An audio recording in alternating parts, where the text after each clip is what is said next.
하나님의 평화가 사랑하는 금호중앙교회 성도들 모두에게 함께 있기를 간절히 바랍니다. 먼저 여러분에게 감사할 것은 장로님들과 교회 분들이 저희 학교 학생들이 왔을 때에 인턴십을 잘 지도해 주셔서 장신대 내에서 금호중앙교회가 좋은 교회로 소문이 나고 있습니다. 첫 번째는 목사님께서 좋은 목회 멘토링을 해주셔서 소문났고, 두 번째는 체육관이 참 좋답니다. 젊은 학생들은 체육관이 참 좋았나 봅니다. 그리고 전반적으로 성도들이 환대해주고 또 신학교에서 못했던 설교도 해볼 수 있는 기회를 주셔서 우리 학생들이 참 좋은 시간이었다고 그렇게 이야기를 했습니다. 감사드립니다. 여러분 얼굴 원고에 없는 건데 보너스로 제가 이야기를 하려고 합니다. 얼굴이 어디서 온 말인지 아십니까? 얼굴은 두 가지 뜻이 있습니다. 정신이 들락날락거리는 굴, 얼굴이다 라고 해석하는 것이 있고, 또 하나는 보이지 않는 정신, 얼이 눈에 보이는 꼴, 모양으로 나타났다. 그래서 얼꼴이라고 합니다. 자, 옆에 사람 앞뒤를 보시면서 이렇게 한번 이야기해 봅시다. 참 꼴 보기 좋습니다. 그 좋은 말입니다.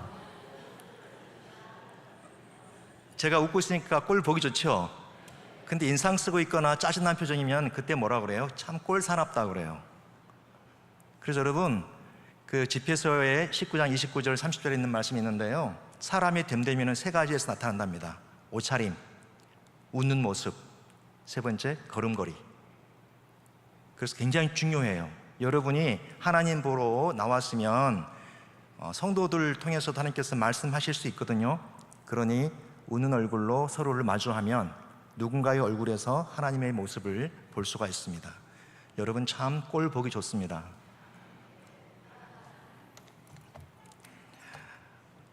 제가 질문을 할까요? 여러분 아버지 어디 계십니까?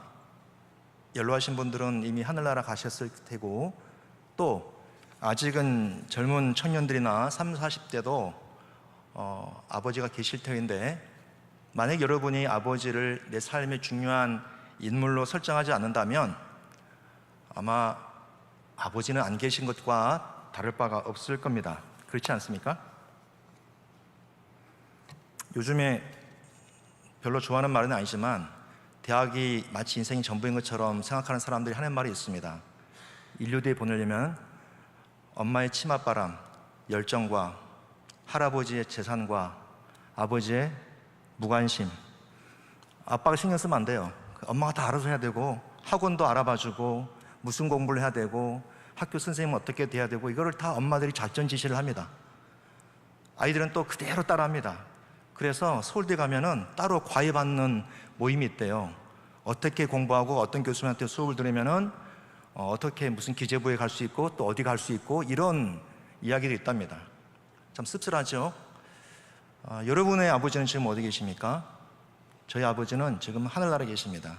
제 중1 때 돌아가셨는데요, 제가 막내인데 중1 때 아버지 돌아가셨고, 그러니 저는 중요한 문제에 대해서 어떻게 결정할 줄을 모릅니다.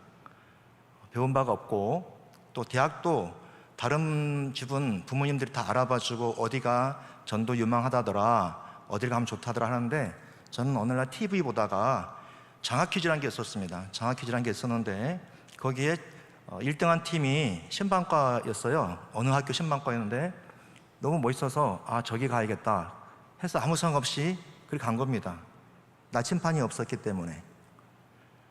그것은 살면서 많이 느끼게 됩니다. 이제 제가 이제 50대에 들어서고 이제 중반을 가면서 안타까운 거는 20대 제 자녀들에게 해줄 말이 없어요.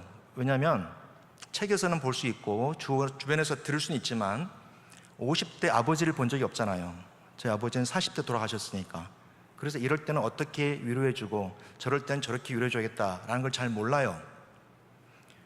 아들들이 실현당하면 어떤 멋진 아빠들은 그런다고 하더니요, 데리고 나가서 맥주 한잔 다 시원한 거 사주면서, 야, 아빠도 많이 실현당해봤어, 힘내, 용기 내, 인생은 그런 거야, 그러면서 또 성장하는 거야, 어깨 따독 해주면 또 아들은 인생이 원래 그런 건 줄 알고 또 살아간답니다. 성경의 첫 번째 질문이 아담아 네가 어디 있느냐. 오늘 하나님께서 이 시대에 우리에게 묻는 게 있는 것 같아요. 네 아버지 어디 있느냐? 아버지는 무슨 뜻일까요? 아버지가 어떤 뜻인지를 좀 볼까요? 방송실에서 좀 보여주십시오. 아버지 히브리 말로 아브라고 합니다. 우리말과 비슷하죠. 아비. 근데 히브리 말로 아브라는 말은 기원, 보호자, 정체성, 혈통, 삶의 양식, 조상, 영예, 그 다음에 존경, 이런 뜻을 갖고 있는 게 아버지입니다. 그러니까 뿌리가 되는 거예요. 삶의 뿌리, 나란 존재의 뿌리가 아버지입니다. 그리고 그 아버지로부터 어떻게 인생을 살아야 될지 삶의 양식을 배웁니다. 헬라어로는 파테르라고 하는데 시작, 바탕, 근거, 이런 근원, 이런 말들이 그 의미를 이루고 있습니다. 제가 참 멋있는 사람이다라고 소개할 만한 분이 있습니다. 지금 대학교에서 경영학을 가르치는 분인데 50대 여성분이에요. 교수님인데 아버님이 지금 90세랍니다. 목포에 사시고 서울에서 학생들을 가르치고 가정 돌보면서 한 달에 몇 번씩 왔다 갔다 하는 거예요. 그래서 쑥차도 다리고 생강즙도 내면서 아버지를 직접 챙겨드리는 거예요. 제가 너무너무 지극정성이어서 물어봤습니다. 아빠랑 애틋한 기억이 있냐?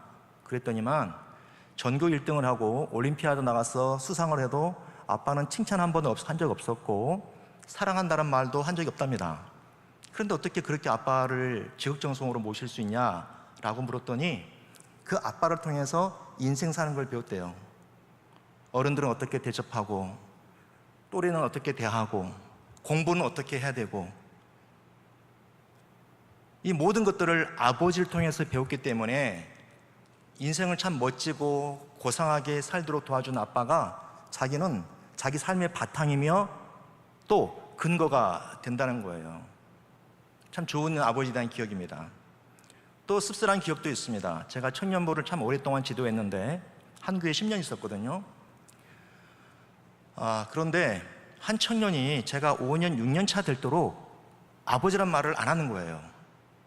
사생활이니까 묻지는 않았습니다. 그런데 심지어 주기도문 할 때 하늘에 계신 우리 아버지 할 때 아버지란 말을 하질 않아요. 사도신경 할 때 아버지를 하질 않아요. 너무너무 궁금했습니다. 제가 되게 호기심이 많아 보이죠?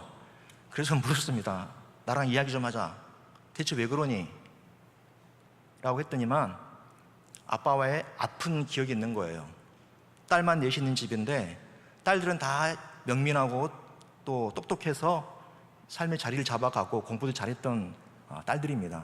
근데 아버지가 아들을 낳지 못한다고 그 집을 나가버린 거예요. 이걸 가출이라고 해야 되나요? 출가라고 해야 되나요? 그냥 나가면 되는데 딸들 앞에서 엄마에 대해서 되게 인격적으로 모욕을 주고 보이지 말아야 될 모습을 보인 거예요. 아빠에 대한 기억이 너무너무 안 좋아요. 아버지, 입에 담기도 싫은 존재였던 거예요. 그런 그가 기도하다가 아버지를 용서하게 된 계기가 만들어집니다. 기도하는데 어떤 꼬마가 울고 있더래요. 막 흐느끼면서 우는 거예요. 그래서 너 왜 그러니? 툭툭 쳐니까 그냥 말도 않고 계속 우는 거야.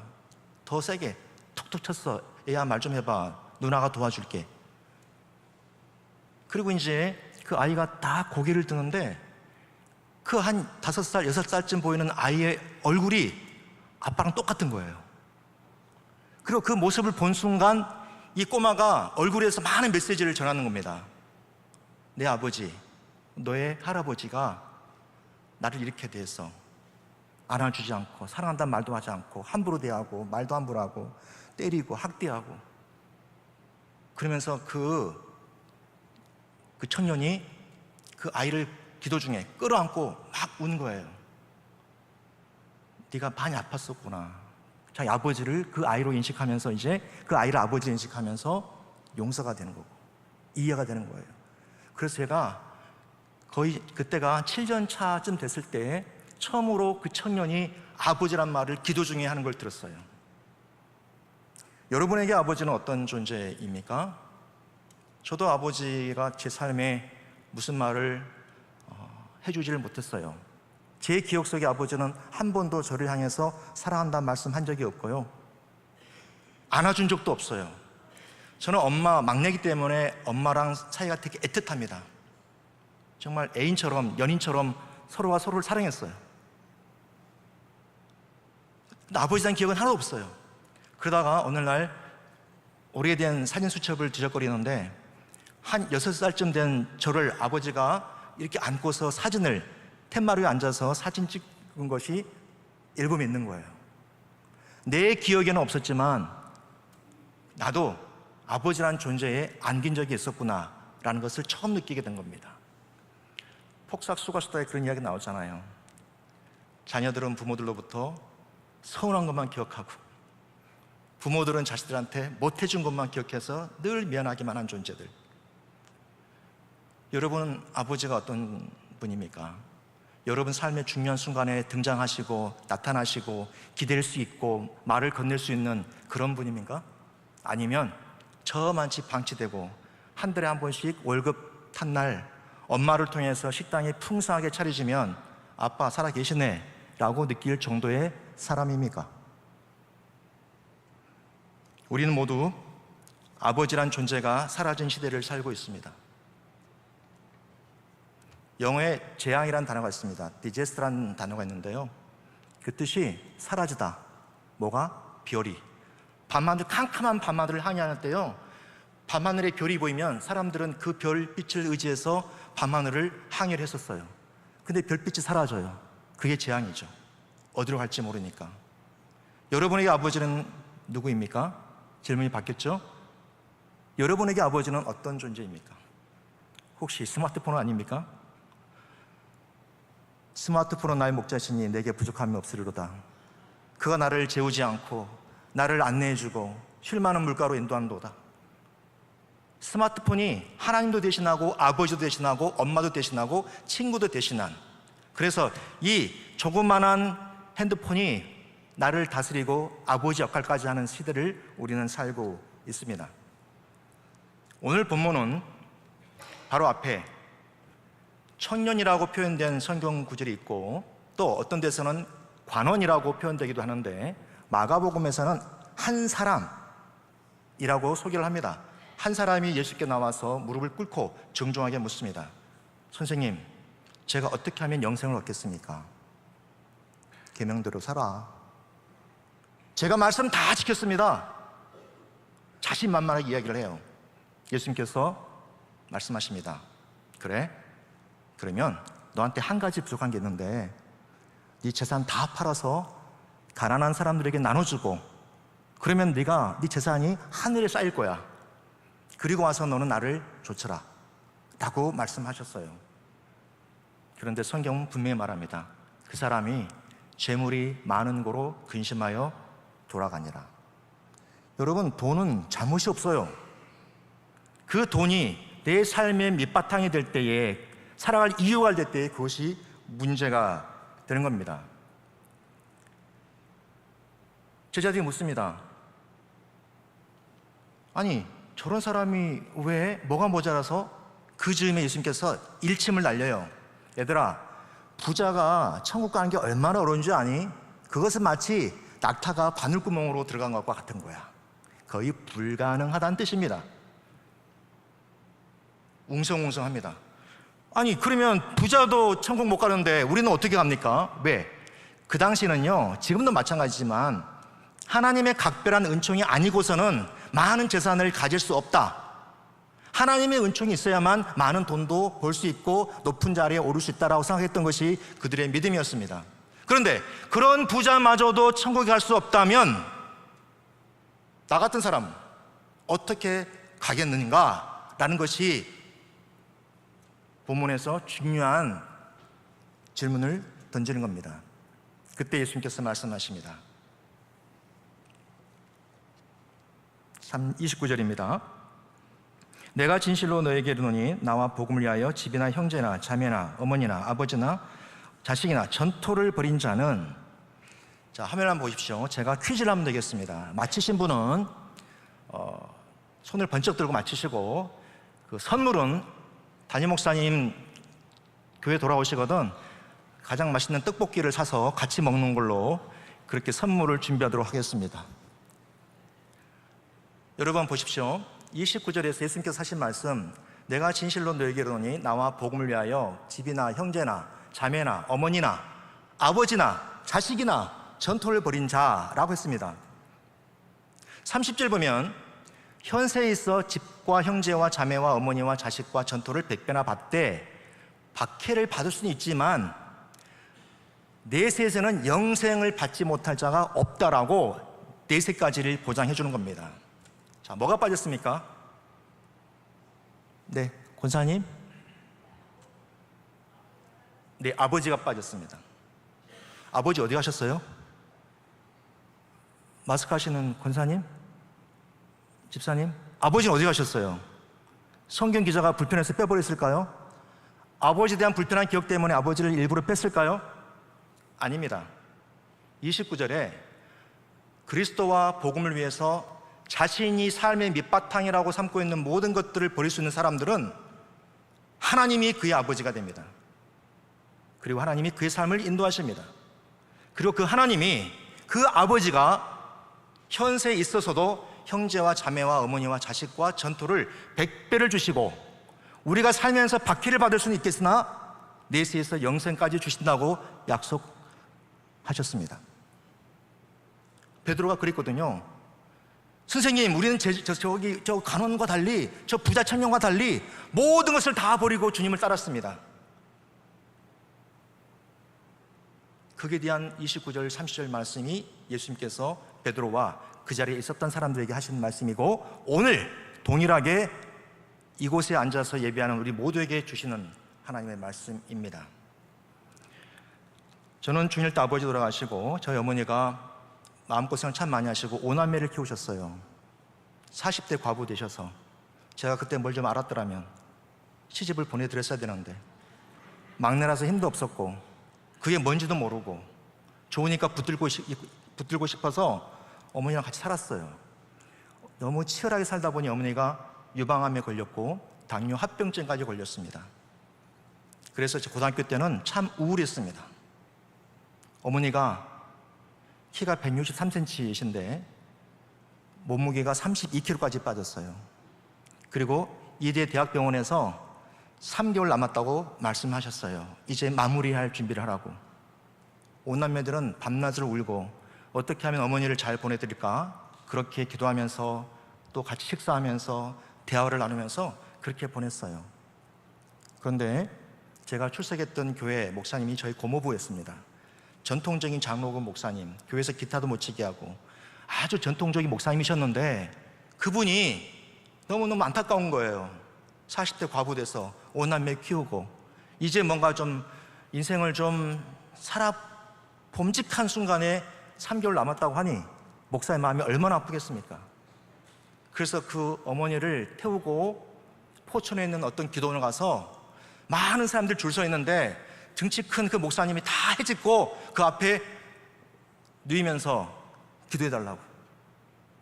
그날 역사가 벌어져서 저희 어머니가 모든 암덩어리 다 빠져나가고 그 뒤로 26년을 사셨다가 2011년 11월 9일 하나님의 부르심을 받았습니다.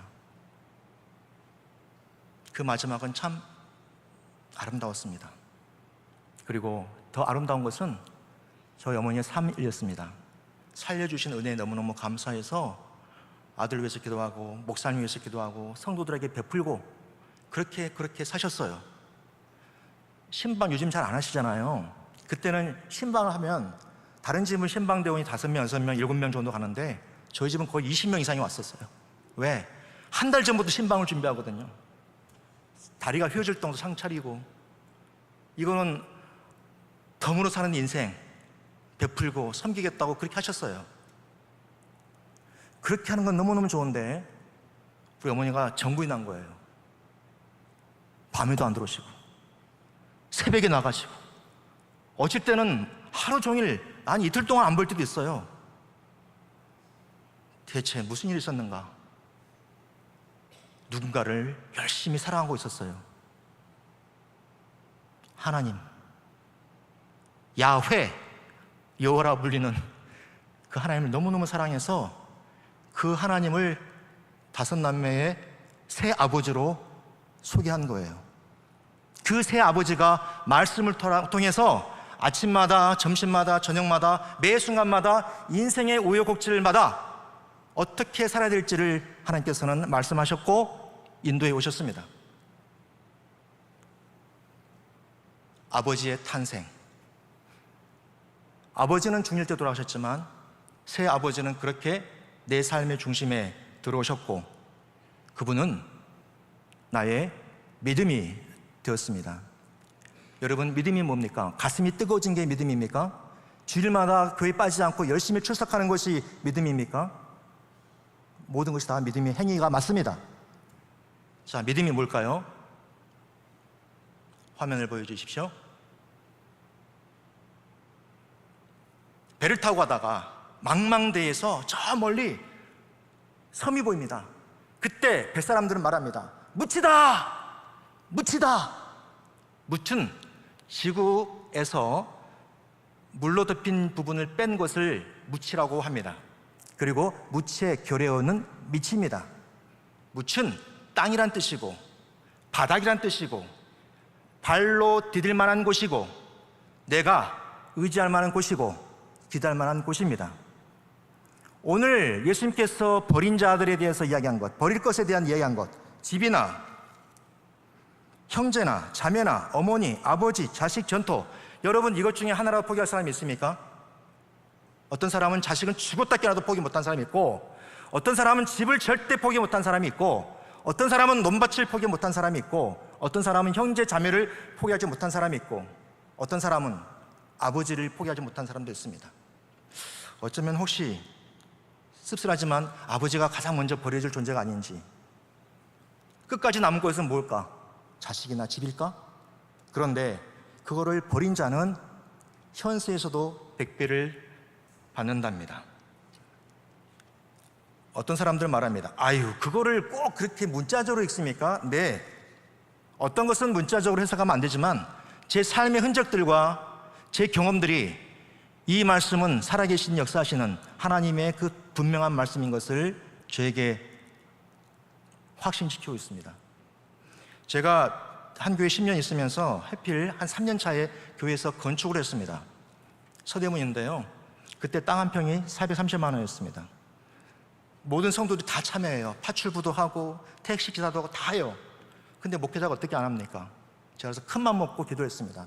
땅 한 평 못하고 이게 한 달 사례비 그 당시 50만 원, 교회에서 등록금 줬지만 사례비 50만 원 가지고 살긴 쉽지 않습니다. 50만 원 딱 헌금하고 뿌듯한 마음으로 주님 잘했지요 하는데 어디선가 소리가 들려옵니다. 그런 소리는 들리지 말았어야 됩니다. 그게 전부냐? 한 달 사례비면 하나님 이 정도면 되지 않습니까? 다시 그게 전부냐고 묻는 겁니다. 그래서 마음을 다시 추스리고 땅 한 평을 하나님께 헌금했습니다. 그리고 그 교회에서 아들 둘을 낳고 안수받고 유학을 갔는데, 유학 간 날 받은 사랑이 너무너무 커서 제가 10년 있었으니까 퇴직금이 적지 않거든요. 거의 한 1,000만 원 됐던 것 같아요. 꽤 오래전입니다. 헌금했습니다. 감사한 헌금했습니다. 근데 딱 그 타이밍에 당회에서 제가 한 교회에서 오랫동안 열심히 했다고 등록금, 생활비를 유학생활 동안 서포트하게 했다고 당회가 결의를 한 거예요. 너무너무 감사한 겁니다. 그런데 제가 어느 날 돌아봤습니다. 학교 들어가서 작은 집을 하나 마련했는데, 뭐 제 집은 아니에요. 절반은 은행집이에요. 근데 공시지가를 보니까 놀라지 마세요. 4억 3천만 원이에요. 100배라는 말을 신학교 교수가 뻥치면 안 되는데 사실 그대로 공시지가가 4억 3천인 거예요. 하나님은 집에 대해서 그렇게 100배의 복을 주셨습니다. 또한 저는 5남매 막내거든요. 5번째거든요. 근데 저한테 일주일에 한 번씩, 한 달에 최소한 한 번씩 연락하고 하나님 나라와 복음과 교회를 위해서 걱정하는 형제들이 몇백 명이 됩니다. 제 말 한마디면 좋은 일에 쓰겠다면 여기저기서 지출해주고 도와주는 선배들, 후배들이 얼마나 많은지 모릅니다. 안강국 형제를 비롯해서 하나님을 위해서 우리가 뭔가 해보자 하면 얼마나 많은 형제들이 있는지 모릅니다. 자매들 여기 많이 계시네요. 그리스도 안에서 만난 자매들, 그리고 어머니들. 저는 학교에 있으면서 참 특별한 대접 받습니다. 학교 앞에 가면 식당에 그 아주머니들이 제가 오기만을 학수고대하신 분들이 많아요. 심지어 제 음력 생일까지 챙기면서 생일상을 차려준 분들이 많습니다. 왜 그럴까요? 성경에서 배운 대로 그 모든 사람들이 하나님의 존귀한 사람인 것을 알고 귀하게 여기고 함부로 대하지 않고 그렇게 살았더니 수많은 어머니가 저희를 참겼고 돌아가신 어머니를 대신해서 저를 기도해 주시는 어머니들이 얼마나 많이 있는지 모릅니다. 나머지는 상상에 맡기겠습니다. 이 모든 것이 어떻게 가능할까? 하나님이 나의 아버지 되어 주셨기 때문입니다. 믿음이 뭐라고요? 여러분이 단단히 붙들고 있는 것. 이건 놔버리면 못 살 것 같은 거. 집. 와, 집 한 채 얻으려고 얼마나 몸부림칩니까? 제가 가깝게 잘 아는 어떤 분은요, 집을 팔았는데 한 달 만에 1억이 오른 거야. 아주 가까운 분이 그랬어요. 몇 달 동안 잠을 못 자더라고. 집이 그런 겁니다. 내가 붙들고 있었던 거니까. 그뿐만이 아닙니다. 형제, 자매, 어머니, 자식. 요즘은 자식들 거의 아버지의 수준에 도달했습니다. 자식들이 교회를 결정하고요, 자식들이 반찬을 결정하고요, 자식들이 집의 위치를 결정하고 거주지를 결정합니다. 대체 아버지는 어디 갔습니까? 전토도 마찬가지입니다. 우리 모든 재산도 어쩌면 우리가 놔버리면 안 될 것 같은 것들, 여러분이 단단히 붙들고 발을 딛고 있는 그 밑이 여러분의 믿음인 거예요. 여러분 주일날 하나님께 예배드리는 거, 이건 엄청난 놀라운 일입니다. 쉬고 싶잖아요. 밤새 놀았는데 가서, 물론 교회 와서 하나님께서는 살아난 자에게 잠을 주시니까 말씀 듣고 찬양 드리면서 자신 분들도 있어요. 주무시는 분들도 있는데 엄청난 결단입니다. 왜? 이 날은 나의 날이 아니야. 주님의 날이야. 11조 어떻게 할 수 있습니까? 내가 그걸 벌기 위해서 얼마나 노력하고 눈치 보고 때로는 무시당하고. 돈 버는 게 쉽습니까? 오죽 했으면 돈을 만몬, 신이라고 했겠습니까? 그 돈을 11조로 여러 가지 모습으로 드리잖아요. 왜? 이것은 내 것이 아니고 하나님께서 마땅히 받으실 만한 나의 아버지라고 우리가 믿기 때문인 거예요. 사랑하는 성도 여러분, 우리가 예수 믿기로 했잖아요. 가장 딱한 사람들이 누군 줄 아십니까? 교회에 발 하나 걸치고 사회, 세상에 딱 발 하나 걸치고 자기의 필요에 따라서 한쪽 발을 길겠다가 한쪽 발을 짧겠다가 왔다 갔다 하면서 양다리 걸친 인생들이 가장 불쌍해. 우리 학생들, 중고생들 진짜 힘들어요. 여러분 많이 격려해 주십시오. 중고등부애들 진짜 힘들어요. 걔들이 뭐가 힘들어? 뭐 밥 먹여주지, 학원 보내주지, 뭐가 힘들어? 힘들어요, 걔들은. 그게 가장 힘든 거예요. 근데 그들에게도 딱한 것이 있어. 학원 갔으면 미친 듯이 공부했으면 좋겠는데 학원에서는 집안 걱정해. 우리 엄마 아빠 걱정하고, 집안 가게 걱정하고, 친구들 걱정하고, 집에 와서는 또 밀린 숙제 걱정하고. 여러분이 단단히 붙들고 있고 여러분 생각을 가득 채우고 있고 여러분 가슴을 가득 채우고 있는 그것이 바로 믿음입니다. 여러분의 믿음이 하나님 아버지가 된다면 그때부터는 하나님께서 오늘 말씀대로 현세에서도 100배의 복 받고 내세에서도 영생을 허락해 주실 겁니다. 하나님의 약속입니다. 이 약속을 믿고 흔들림 없이 하나님의 말씀과 교회와 신앙의 가르침에 믿음을 세워서 여러분을 향한 하나님의 놀라운 은총을 다 받아 누릴 수 있는 복된 성도들, 100배의